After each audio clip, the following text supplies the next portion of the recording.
Assalamualaikum warahmatullahi wabarakatuh dan salam sejahtera. Selamat datang ke episod podcast Fakulti Undang-Undang Universiti Malaya. Jadi pada episod ini kami akan membincangkan tentang perlindungan data peribadi dan juga pegawai pelindungan data di Malaysia.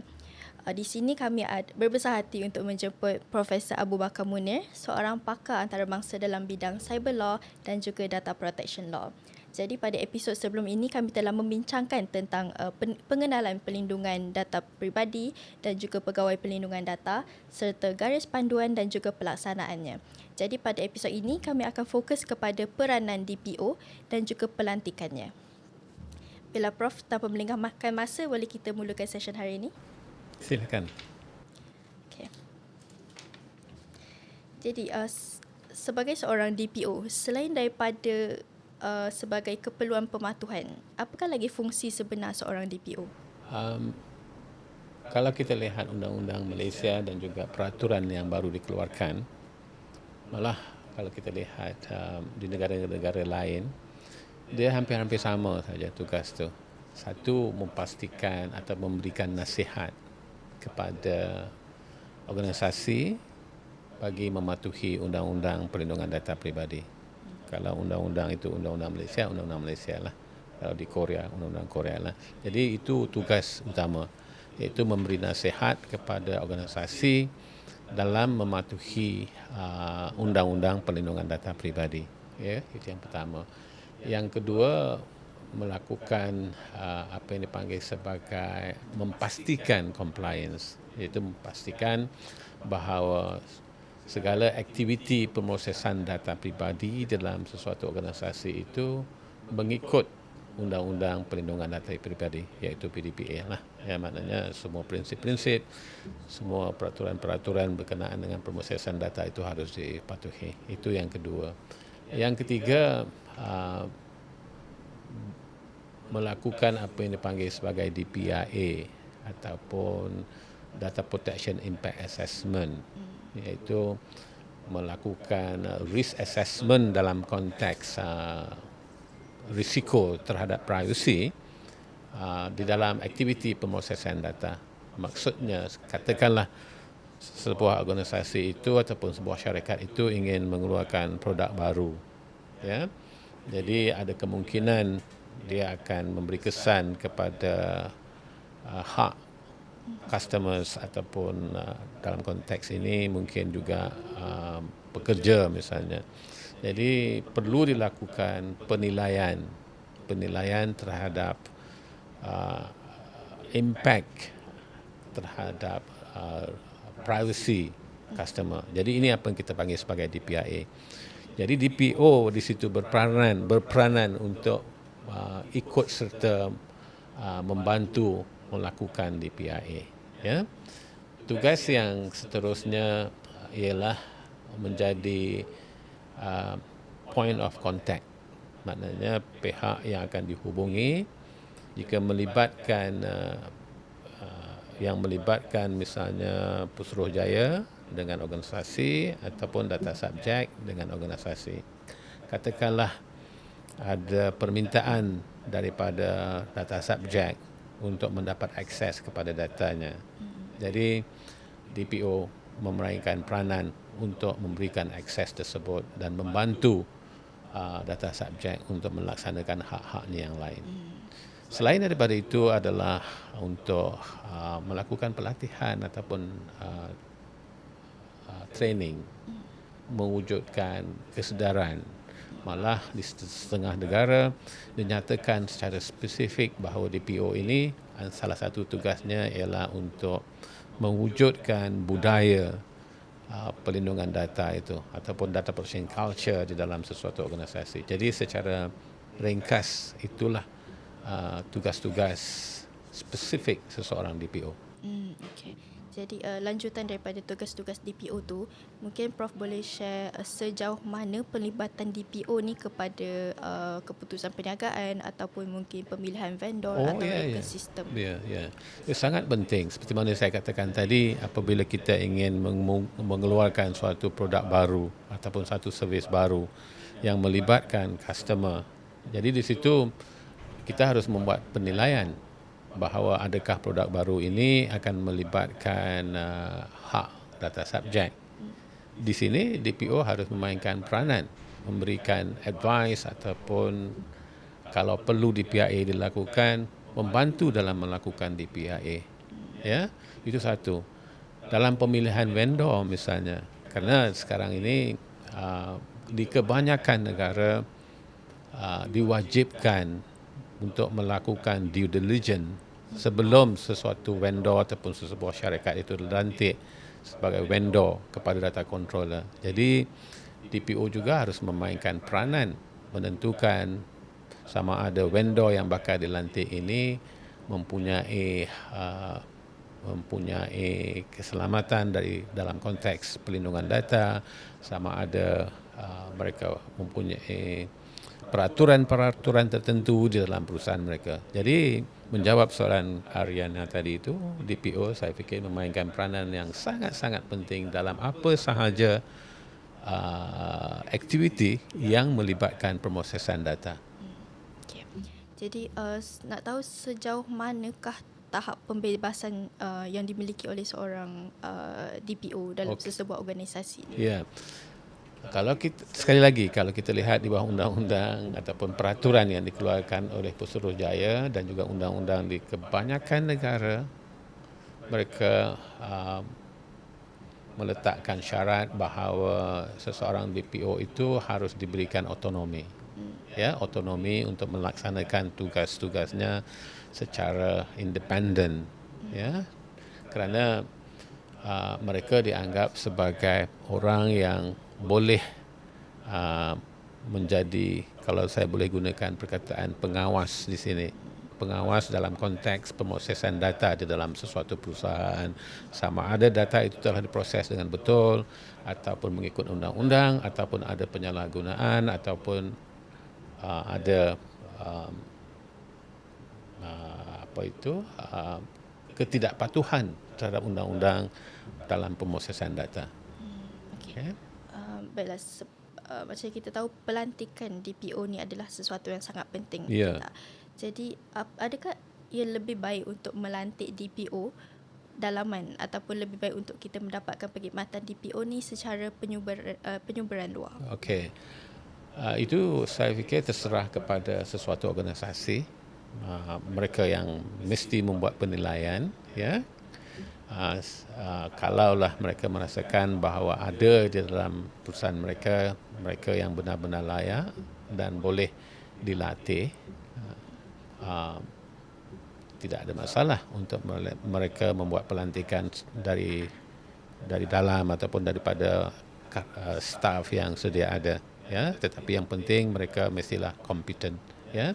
Tetapi ada kelebihannya kalau DPO itu dilantik ataupun kita menggunakan DPO dari luar, kerana mereka biasanya lebih objektif dalam membuat assessment ataupun penilaian dan memberikan nasihat kepada sesuatu organisasi dalam konteks pemosesan data.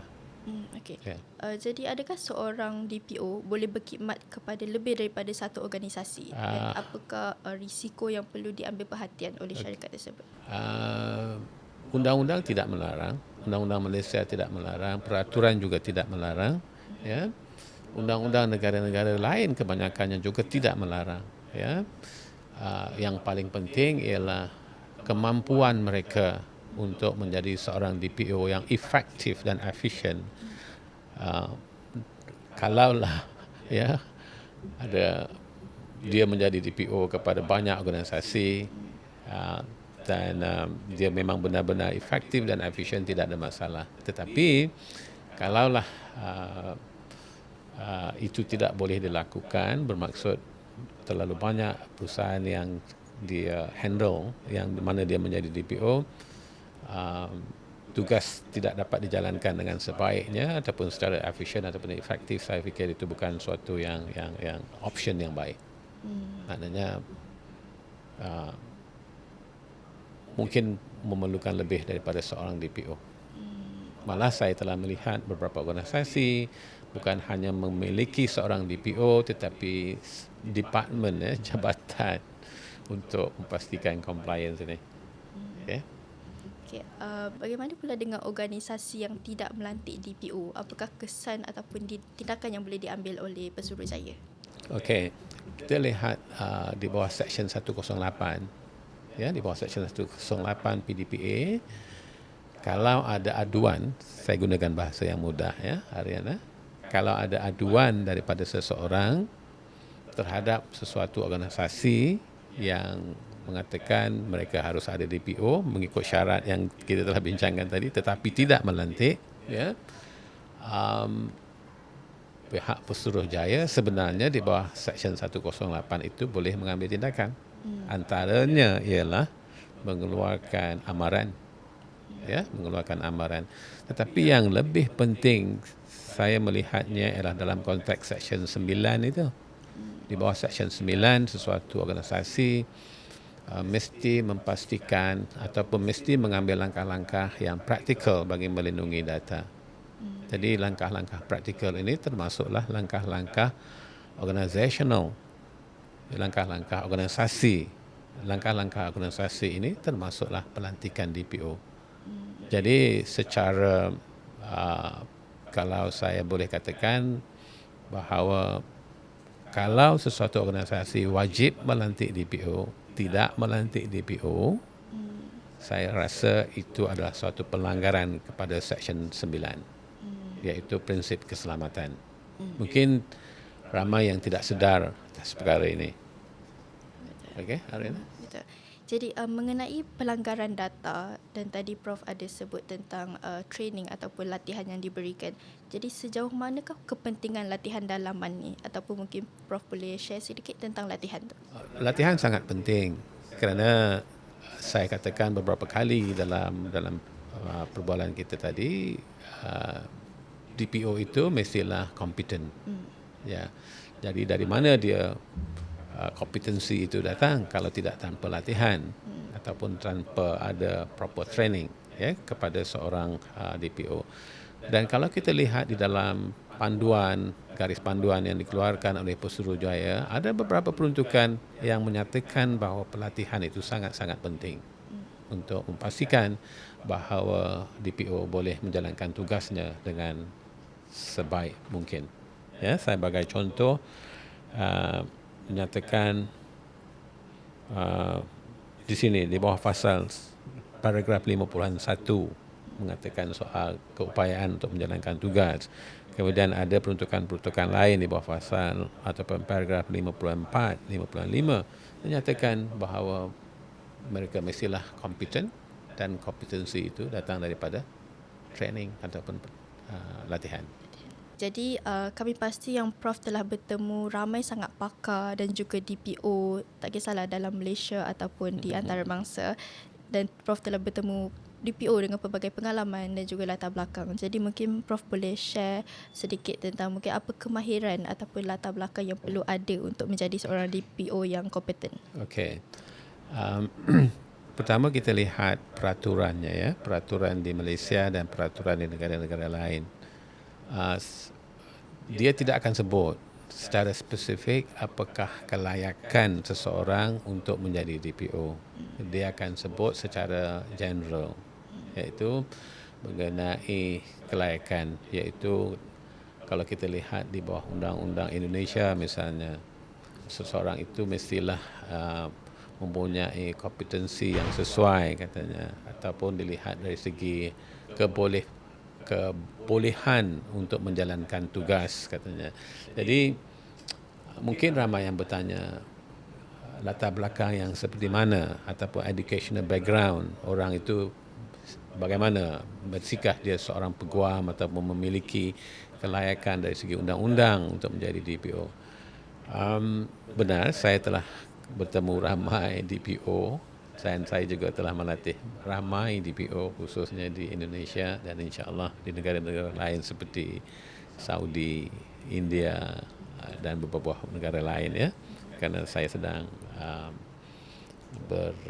cuba memuktamadkan beberapa persetujuan. Jadi tidak semestinya seseorang itu mempunyai latar belakang undang-undang untuk menjadi seorang DPO. Saya telah ketemu ataupun bertemu dengan beberapa DPO di Brussels, di Washington dan di mana-mana. Mereka itu ada yang mempunyai kelayakan undang-undang, ada yang mempunyai kelayakan teknikal, ada yang dari latar belakang bisnes. So Ariana mungkin boleh menjadi DPO Ariana ya. Jadi tidak semestinya seseorang itu mempunyai kelayakan undang-undang kerana ini bukan secara ketat mengenai undang-undang. It's not law in a strict manner ya. Dia bermaksud risk management sebenarnya. Bagaimana sesuatu organisasi itu melakukan risk mitigation ataupun melakukan risk assessment dan mitigation dalam konteks perlindungan data. Jadi seseorang itu mungkin ada latar belakang bisnes, komputer ataupun engineering ya.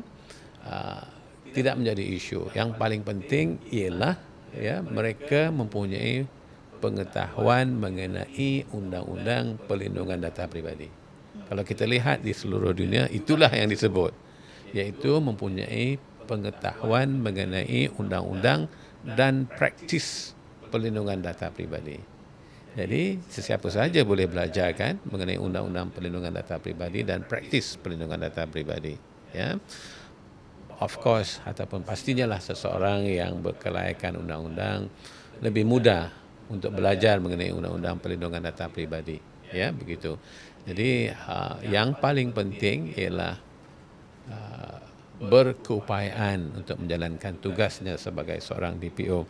Kalau saya boleh baca misalnya di paragraf 5.1 peraturan ini, iaitu pelantikan pegawai perlindungan data pribadi, dikatakan bahawa pengawal data atau pemrosesan data pribadi, pengawal data atau pemproses data perlu memastikan bahawa pegawai perlindungan data yang dilantik dapat melaksanakan tugas mereka dengan sewajar. General kan? Umum kan? Ya. Kemudian paragraf 5.2 hendaklah menentukan tahap kelayakan yang bersesuaian. Tak disebut apakah kelayakannya, bergantung kepada banyak faktor ya. Tiada penetapan bagi kelayakan kepakaran profesional minimum, disebut di bawah paragraf 5.4. Jadi inilah yang saya katakan tadi, di bawah undang-undang Malaysia tidak disebut secara spesifik, di bawah undang-undang negara-negara lain juga tidak disebut secara spesifik.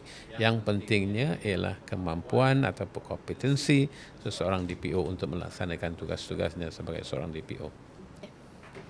Okay, jadi Prof, pada pendapat Prof sendiri, apakah karakter yang Prof rasa sesuai untuk dilantik jadi seorang DPO? Saya fikir bergantung ataupun melihat kepada tugas-tugas yang kita katakan tadi itu, ya, dia agak, kalau tugas yang ketiga itu menjadi point of contact itu, dia agak customer oriented kan. Jadi mestilah seseorang yang boleh berinteraksi dengan customer ataupun data subjek. Tetapi pada waktu yang sama mereka yang juga perlu ada prinsip accountability itu terhadap dalam diri mereka, ataupun prinsip atau memegang asas kepada isu transparansi. Ya, maknanya kalaulah misalnya aduan datang daripada salah seorang daripada kaki tangan, patutkah seorang DPO itu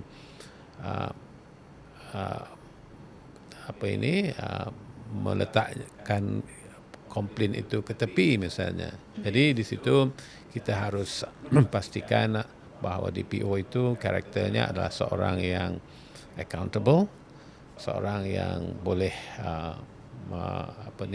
transparent dalam semua soal, khususnya soal pemrosesan data, dan pastinya yang perlu juga adalah ketelitian, ya, kerana ia melibatkan soal pematuhan terhadap undang-undang yang saya fikir sangat penting di dalam sesuatu perusahaan. Pandangan saya ialah lantiklah DPO yang kompeten, berilah mereka latihan, berilah mereka resources. Okay, baik. Terima kasih Prof atas perkongsian untuk episod ini. Semoga pembincangan hari ini bermanfaat kepada semua yang mendengar. Jadi kepada sesiapa yang berminat untuk mendengar lebih lagi mengenai latihan, tadbir urus dan juga masa depan DPO, boleh tonton episod seterusnya di platform YouTube UM Fakulti Undang-Undang. Terima kasih.